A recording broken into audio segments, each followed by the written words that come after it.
Hello again, it's Amy with Just a Little Ink.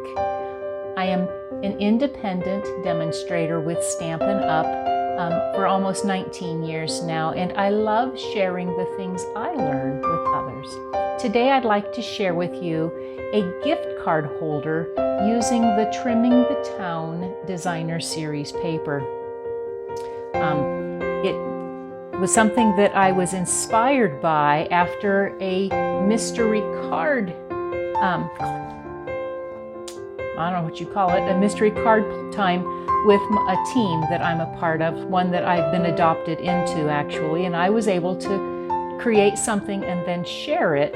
I gave them the supply list of the things they needed, and then they made it when I gave instructions. And so not everyone's card turned out the same. This was the inspiration that I'd come up with. And then I did a little opposite because depending on how you score things, this was the card that I created on our team night. And so what you need for this card, I decided to use the Trimming the Town Designer Series papers. And this is a sampling of all of the different images that you can find on or from the Designer Series paper. What you need is a piece cut 4 1/4 inches by 12 inches, and then I have scored it at 4 inches and then 9 3/4 of an inch. When you do that, I scored mine opposite again. They also are going to need a couple pieces of neutral cardstock, and I'm using Whisper White. One piece is cut at 3 3/4 of an inch by 4, and the other is 4 inches by 5 1/4 inches. You also need a scrap that you can cut using the Tasteful Labels dies. I'm using this die. You could also use a circle punch. And I need a piece of, a scrap piece of paper. I didn't even think about that in my stuff I pulled out. So sometimes, you know. And then I've also cut from the paper because there's little houses and trees. And so there's labels, or not labels, there's dies that coordinate with the Coming Home stamp set. You can buy the two together as a bundle and get 10% off, but I'd used the dies that coordinate with. And so all of these supply measurements, oh, and I also need some of the ribbon. I'm using from that same suite of products, the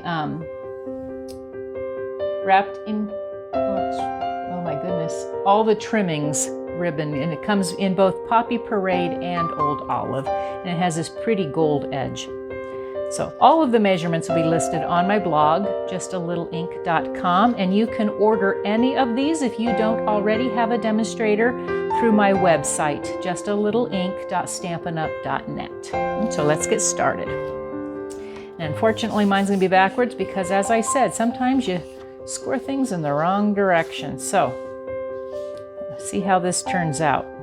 I'm going to fold my paper along those score lines.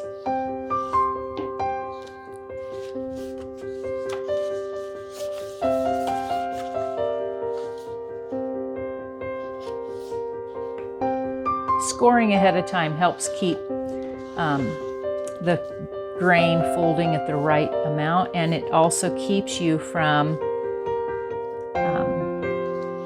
having frayed edges. So I need it to overlap just the right way. Score again over here. Turn it over. I love this particular print because it's got such a beautiful scene on it. And so this one wants to be stubborn.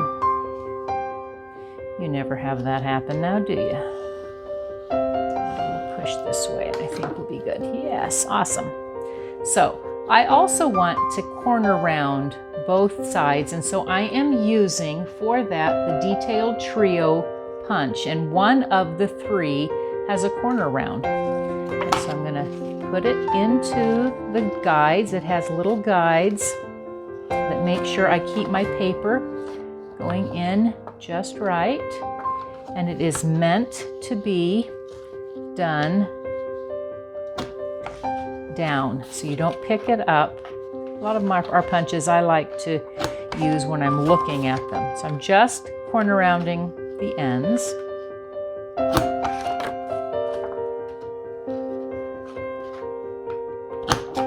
Like so.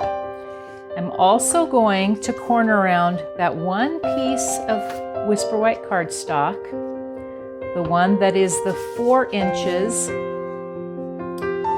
by the 3 3/4 inch, and I again only need it on this end.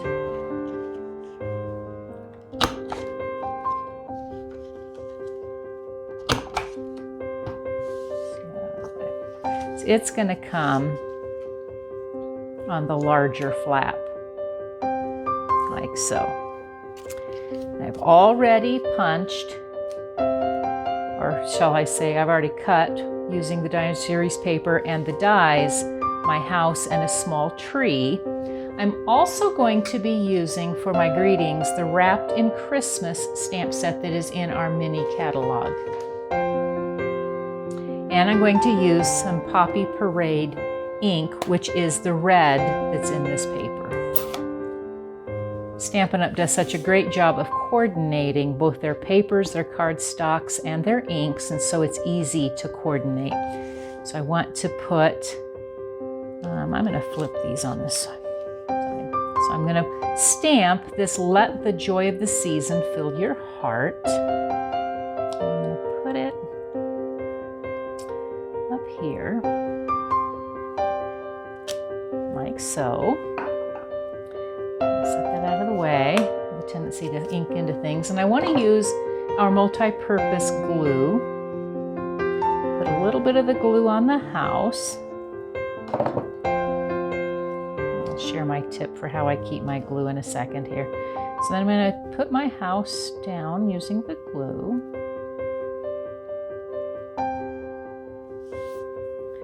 And I want to put some of my glue on my tree. And I'll show you I just use a votive holder or an old jar. I think in this case this is an old jar. And I keep my glue in there turned upside down. It keeps the glue flowing. You can see how I do that.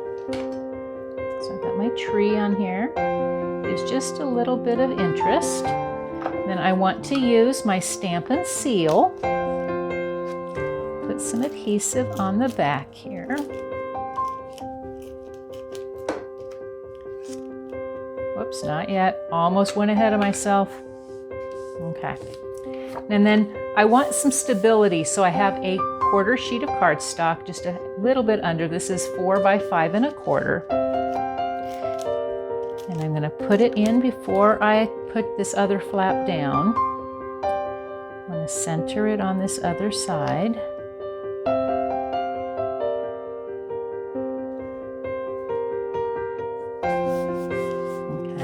And then to keep my gift card in, I'm going to put some of our Stampin' Seal Plus. It's a much more sturdy adhesive. You could also use some of our tear and tape. So I just need a little bit on both ends. A little more on here. Like I said, it's a much more stout adhesive. So just on those ends, so that I can take a gift card and I can slide it in. Okay, so then on this end, I'm going to take and I've got 20 inches of this trim. I'm going to tie it around.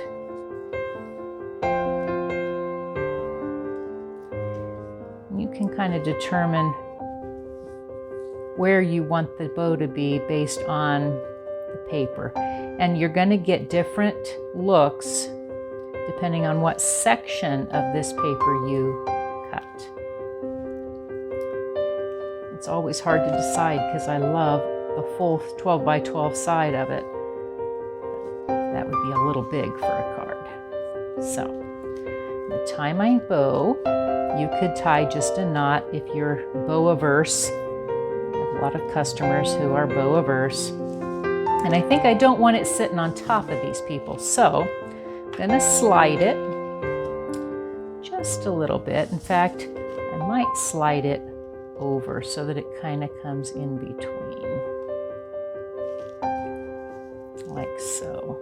And then again, maybe down.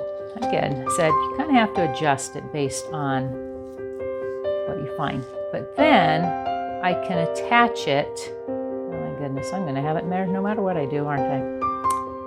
Maybe we put it here. How would that look? Either way, I'm going to cover up people, aren't I? So we'll slide it back. Kind of a process, all this stuff is. This piece is in here to give some stability to the flap and to hide the back of that ribbon. And so I'm going to come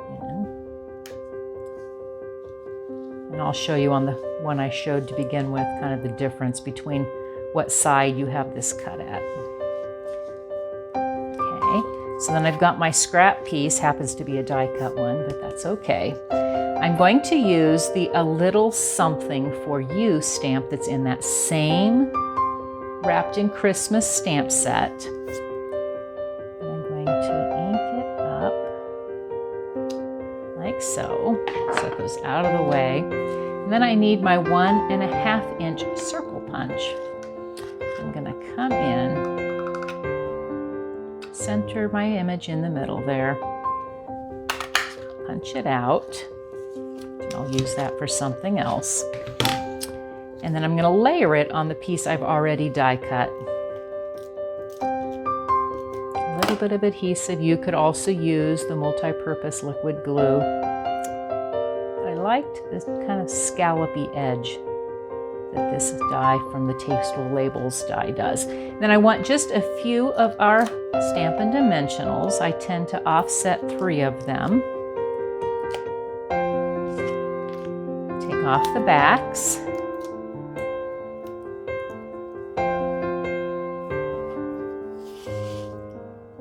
And this will weight it down just a little bit, but that's okay. Like I said, I'm going to end up covering up, I think, most of these people, which I guess is okay. So let's see. Like right here. There's a nice little family here, which works fine. You can then have a space to write your greeting. You've got your gift card, and this fits in a regular envelope, which is something I really like. You'll notice the difference between these two. Just drop something on the floor. This one was what I intended for, and the flap is this way and comes across, and this is the opposite direction. So you see that either way works. So I hope you enjoyed that. Hopefully you can use up some of your designer series paper, and don't be fearful of cutting into this gorgeous paper from the Trimming the Town designer series paper. If you don't already have a demonstrator, again, I would love to be your demonstrator. You can place an order at my website, and any size order I send handmade thank you cards to for anyone who orders. And so I thank you. Thanks for coming, and I'll see you again this next week.